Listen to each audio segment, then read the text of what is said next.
Varicose veins కి సరైన చికిత్స కోసం సంప్రదించండి ఎవిస్ హాస్పిటల్.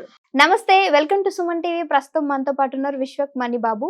అయితే ఇప్పుడు ఇల్లు కట్టాలి అని చాలా మంది అనుకుంటారు, అండ్ అలానే మనీ సంపాదించాలని. ఒకటి ఇక్కడ ఏంటంటే, గతంలో అయితే మన పేరెంట్స్ ఉన్నప్పుడు జిఎస్టీలు కానీ ఇవన్నీ ఏం లేవు, అండ్ అలానే సంపాదన కూడా చాలా ఎక్కువ ఉంది, ఖర్చులు చాలా తక్కువ ఉండేవి. కానీ ఇప్పుడు మన వరకు చూసుకుంటుంటే సంపాదన తక్కువైపోయింది, ఖర్చులు మాత్రం ఎక్కువైపోయాయి. సో ఈ విషయం గురించి మాట్లాడేద్దాం. నమస్తే సార్. నమస్తే అండి సార్, ఇప్పుడు చూసుకుంటే యూత్కి 30-40K వస్తున్నాయి. దీంట్లో జిఎస్టీలు అని వాళ్ళు సంపాదించుకునేది ఎంత ఉందో ఖర్చులు అంతకంటే ఎక్కువ ఉన్నాయి. మరి ఇప్పుడు వాళ్ళు అనుకుంటున్న కళలు ఎలా నెరవేర్చుకుంటారు? నెరవేర్చుకోవచ్చు, ఎందుకు నెరవేర్చుకోవచ్చు? కోట్లు సంపాదిస్తున్నా, కట్టే జిఎస్టీ అని మొత్తం కట్టేస్తున్నావాడా? కొద్దిగానే కదా సంపాదించే దాంట్లో ఏదో ఒక 7%, 6%, 10% ఏదో కడుతున్నావు. అదేం పెద్ద విషయం కాదండి. మన ఆదాయం పెరిగే కొద్దీ ఇక్కడ జిఎస్టీ కడతావు కాబట్టి అదేం పెద్ద విషయం కాదు. సంపాదన లేనివాడు ఏం కట్టడు కదా, లేదు కదా. అందుకని ఆ జిఎస్టీ గురించి పక్కన పెట్టి మనం సంపాదిస్తే జిఎస్టీ కట్టాలి, మనం సంపాదిస్తే జిఎస్టీ కట్టాలి అనుకున్నామంటే సంపాదించలేవు. సంపాదిస్తా జిఎస్టీ ఎన్నైనా కడతా, ఎన్ని కోట్లైనా కడతానని ఆలోచన నీళ్ళు మార్చాలి. కోట్లు వస్తూ ఉంటే జిఎస్టీ కట్టేది ఏదో పెద్దదా కాదండి. కోట్లు ఇపు చక్కన వస్తూ ఉంటే ఇక్కడ పోయేది కొద్దిగానే కదా, ఇది లెక్కే లేదు కదా మనకి వచ్చేది. దాన్ని ఎందుకు ఆలోచిస్తున్నావు? జిఎస్టీని పక్కన పెట్టు. జిఎస్టీ అనేది ఈజీ. అప్పుడు ఒకప్పట్లో ఏంటంటే సంపాదనలో అది ఒక టైపులో సంపాదిస్తున్నారు, అప్పుడు ఏ జిఎస్టీ లేదు. ఇప్పుడు జిఎస్టీ అనేది పెట్టినారు కాబట్టి ప్రతి బిజినెస్ అనేది సక్సెస్లో ఉంది కదా, ఇప్పుడు చేస్తున్నారు కదా. చిన్నదానికి కూడా జిఎస్టీ పెట్టారు. ఎందుకంటే అక్కడ జరుగుతున్నాయి కదా, నువ్వు ఆదాయం పెట్టుకుని కదా అమ్ముతున్నారు వాళ్ళు, ఆదాయం పెట్టుకుని కదా అమ్ముతున్నారు. ఆదాయం లేకుంటే ఎవరు ఏ షాప్ నడపడు. ఒక బైక్లో ఒక అతను 4 చీరలు 4 ఏదో బ్లౌజ్ ఏదో లంగాలు వేసుకొని పోతుంటాడు, వీధుల మీద తిరుగుతుంటాడు. వాడికి ఆ కూలీ లేకపోతే వాడు తిరగడు కదా. రోజువారీ కూలి వాడు 1000 రూపాయలు కావాలనుకుంటాడు, ఏమో ఏదో ఒకటి 1000 రూపాయలు ఉంటేనే కదా డైలీ తిరుగుతున్నాడు. లేకపోతే ఎవరు నష్టానికి బైక్ పెట్రోల్ వేసుకుని తిరగడు ఎవడు. వాడికి ఆ పెట్రోల్కి వస్తున్నది, వాడికి కావాల్సిన కూలీ దొరికిపోతున్నది కాబట్టి తిరుగుతున్నాడు.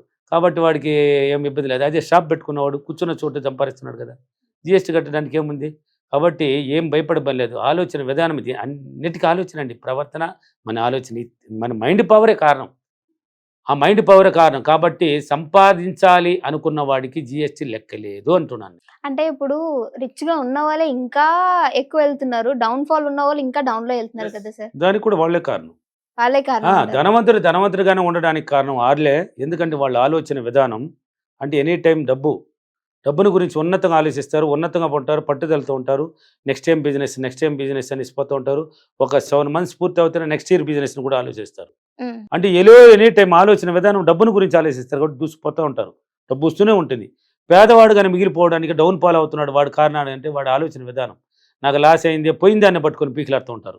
నాకు పోయిందే, ఇది ఎట్లా, ఈ అప్పు ఎట్లా, దీన్ని ఎట్లా కట్టగలను, దీన్ని ఎట్లా చేయగలను అనేసి ఆలోచిస్తారు. కాబట్టి వాళ్ళని దించుతూనే ఉంటుంది. అంటే ఉన్నతంగా పోదనమాట. అందుకే ప్రతిరోజు మానవుడికి ఆలోచన ఉన్నతంగా ఉండాలి, తక్కువ ఉండకూడదు. ఆలోచన ఉన్నతంగా ఉన్నవాడికి మాత్రం అది అవకాశం ఉంటుంది. అందుకే ధనవంతుడిగానే పోతూనే ఉంటాడు. ఒకసారి డబ్బు చేరింది అనుకో, దాన్ని తెలివితో ఉపయోగిస్తే అది ఇప్పుడు పడితేనే పోతూ ఉంటుంది. అంటే డబ్బు వస్తూనే ఉంటుంది అని చెప్తున్నాను. ఒకసారి డౌన్ ఫాల్ అయింది అనుకో, వాడి ఆలోచన విధానం డౌన్ అయిపోతుంది. కాబట్టి వాడి తర్వాత మళ్ళీ వాడి దగ్గర డబ్బు రాదు. ఎందుకంటే పోయిందాన్ని పట్టుకొని పీకిలాడతాడు. ఒకటి కావాలంటే ఒకటి వదులుకోవాలండి. ఒకటి కావాలంటే ఏం చేయాలి? ఒకటి వదిలేయాలి. నాకు 2 కావాలంటే పోయింది కావాలి, నాకు ఇది కావాలంటే రాదు. పోయిందాన్ని మర్చిపో, వచ్చేదాన్ని పట్టుకొని పీకిలాడు. నెక్స్ట్ ఏం చేయాలని ఆలోచించి పెట్టు, ఆటోమేటిక్ వస్తుంది. అది పోయింది కూడా వచ్చేస్తుంది. సార్, ఒక 100 రూపాయలు మనం ఇన్వెస్ట్మెంట్ పెట్టామంటే 100కి 200 అప్పు అయ్యాం. మరి ఇప్పుడు ఇంకొక బిజినెస్ చేయాలంటే ఎక్కడి నుంచి వచ్చింది సార్? అదే నువ్వు అప్పు అయిపోయినావు, తెలియక అప్పు చేసేసినావు కదా. ఏం బిజినెస్ పెట్టాలని ఆలోచన విధానం చర్యలేక ఏదో ఒకటి పెట్టినావు, ఏదో ఎవరు చెప్పిన మాట విన్నావు, ఏదో ఒకటి పెట్టి లాస్ అయినావు. దాన్ని ఎక్కడే ఉన్నాయి. లాస్ అయిన గురించి మర్చిపో. ఇప్పుడు కొత్తగా పెట్టాలి, డబ్బు ఉండాల్సిన అవసరం లేదు. ఏం పెట్టాలి నువ్వు, ఏమనేది ఆలోచన పడు. ప్రతిరోజు ఆలోచన విధానం అంటే నీ మైండ్ని వాడుకోని చెప్తున్నాను. ఏం పెడితే నేను బాగుపడను, ఏంది చెడిపోకుండా వస్తువులు ఏమున్నాయి, చెడిపోయేది అంది ఏమున్నాయి, దీంట్లో చెడిపోకుండా ఉన్న వస్తువులు ఏది. డబ్బు ఉండాల్సిన అవసరం లేదు నీకు. నువ్వు ఆలోచన పెట్టు. ఫస్ట్ ఆలోచన విధానాన్ని పెట్టి పదే కానీ దాని మీద దృష్టి పెట్టి ఆలోచన పెట్టినామంటే, ఆ డ్రీమ్ అనేది ఒకటి ఏర్పరచుకున్నామంటే, కలగనడం ఏదో ఒక రూపంలో అవకాశం నీ ముందుకు వస్తుంది. ఎవడో ఒకడు వస్తాడు నీకోసమైన నీ ఇంటి తలుపు తెరుతాడు. ఎందుకు చెప్తున్నానంటే, మీరు అడిగిన క్వశ్చన్ ఆన్సరు ఒకటి కాదు, బోర్డు ఉన్నాయి.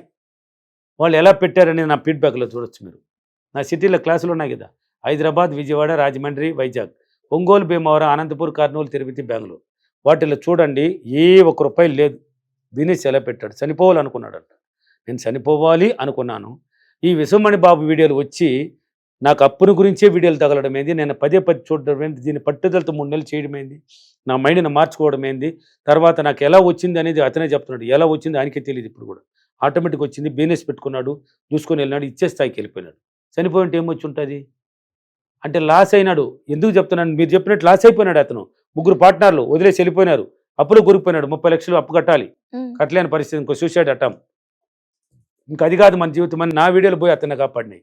అవతలు ఎలా పెట్టుకున్నాడు, అదే బిజినెస్ పెట్టేసి నాకు చెప్పడానికి, ఫీడ్బ్యాక్ చెప్పడానికి వచ్చి క్లాసులో చెప్పేసిపోతున్నాడు. ఈయన వల్ల నేను ఇలా బాగుపడ్డాను, ఈయన లేకపోతే చనిపో ఉంటాను, ఈయన వీడియోలు నన్ను కాపాడింది, ఈరోజు ఇచ్చే స్థాయికి వెళ్ళిపోయాను. ఇప్పుడు కూడా నేను వేరే చోటుకు పోయేసి 5 లక్షలకి సరుకు తీసుకొచ్చి దింపేసి క్లాస్కి వచ్చాను అనేసి. ఎలా వచ్చిందంటే ఎలాగైనా వస్తుందండి. అవకాశాలు మన ముందుకి ఏదో ఒక రూపంలో సృష్టించబడతాయి, ఎవరినో ఒకటి పంపిస్తుంది. అంటే డివైనా? ఎస్, మన మైండ్ అండి అంటే ఆకర్షించబడుతుంది అని చెప్తున్నాను. ఎవరినో ఒకరిని తీసుకుంటుంది అది. అంటే మనం డైలీ పాజిటివ్గా ఉండడం వల్ల మనకు ఒక శక్తి ఏర్పడుతుంది. అంటే అదే విశ్వశక్తి, అనంతం అన్నమాట. అక్కడ ఇప్పుడు సూర్యుడి పైన బలంగా కప్పబడి ఉంటుంది, ఆకాశం అంతా ఉంటుంది. ఇప్పుడు మామూలుగా మీకు తెలిసినట్టు ఇప్పుడు ఈశ్వరుడు తపస్సు చేస్తుంటాడు, ఎందుకోసం? ఆ ధ్యానం ఎందుకు? ఆ విశ్వశక్తి నుంచి శక్తిని పొంది ప్రజలకు ఇవ్వడానికి. ఇప్పుడు యేసు ఇలా చేతులు పెట్టుకుని అడుగుడు ఇవ్వబడినా ఇలా పెట్టుంటాడు తలపైకి లేపి, విశ్వశక్తి నుంచి ఆ శక్తిని పొందబడుతుంది. అల్లా చెప్తాడు, అల్లాహు అక్బర్ అరచేతుల పైకి చూపించి. ఎందుకు? ఆ శక్తిని పొందాను అని. ఆ శక్తిని పొందితే నువ్వు ఏం కావాలన్నా నువ్వు సృష్టించుకోవచ్చు. అందుకనేసి పోయింది అనేది మర్చిపో, వచ్చేదాన్నే పట్టుకో.